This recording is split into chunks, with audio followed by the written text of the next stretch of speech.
Hey everyone, welcome to Enter Tai Chi, and we're going to do a breakdown of the snake system for you, specifically what we call the coil. The coil is basically keeping your hand tight like this and learn how to draw forward, down, up, and bring it back to the coil. So it's similar to the tiger, except that it doesn't move the elbow, whereas the tiger uses the whole entire arm behind it. The snake is actually within the elbow. So our goal is to make sure that we have a solid base on the elbow so it doesn't want to move. Later on, like I said, when we learn advanced stuff, the elbows can move. But for now, the basic, simple coil is having a good base like a snake. You ever see a snake in the woods? It drives its head up, it's coiled like this. That's basically what you want to do. Your fingers should be out in front of you, very relaxed.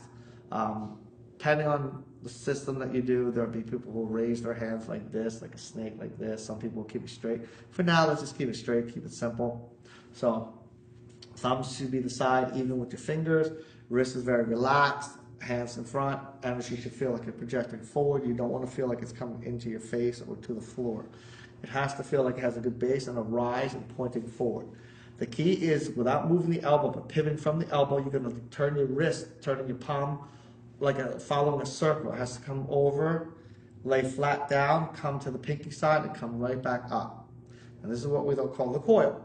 So if your hand's like this, you want to create 1, 2, like that. So that's the same with the other hand. You just want to create like from the thumb to the palm to the pinky and back up to the back of the wrist. So you want to think of driving to your thumb, to the palm, towards your pinky, and up to the back of the wrist. That's the kind of mental image you want to drive your arms to. So from you can see here, thumb, palm, pinky, up. From the front view, thumb, palm, pinky, up. And this basic coil is to teach you how to deflect anything in front of you, whether it's a straight line or anything round, an arced punch, a hook punch, a round punch, it doesn't make a difference. The coil should be enough to turn the punch around to deflect it and strike. Striking should be slightly relaxed fingers, so you shouldn't hold stiff. It should be relaxed. It comes from the wrist and the fingers to create the strike at the same time. So I want to kind of float up a little bit and try to strike a stab with my fingers and my wrist and my arms together. You don't want to go straight in. You're going to jam your fingers and hurt yourself. So there's always a slight rise with the strike. Okay? So I'm going to show you the breakdown of the technique into the application. So if a guy's punching you, the key is to have that base, that coil rise. You can see I'm doing that in my interception. The key is not to move your elbow, but to draw down and up. So you can see what I'm doing here. I want to go here, down, up. So you see what I'm doing here? Down, up. Okay?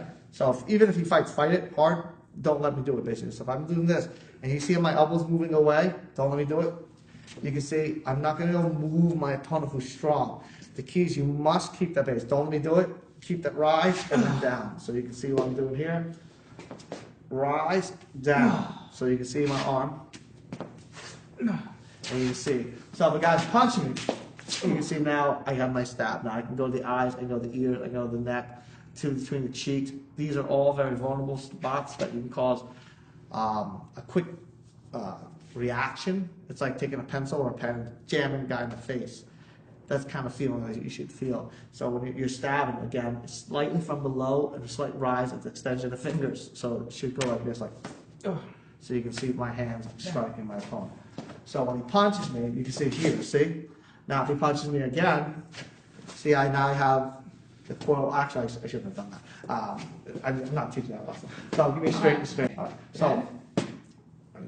So when he throws it straight, I can do this, I can do this. So you can see I can coil. He punches him straight, round, no, round. So even here's, no. Here, so you can see here, my hands.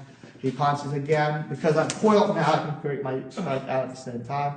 So following the coils is very, very good. Once you get comfortable with your hands, and you get comfortable with your hands, now you can see what I'm doing a coil. Even if he punches me again. I couldn't get it out. But even if he could, punches again. You see my hands, they can create this coil stuff, and now they can cause striking with it as well as intercepting points.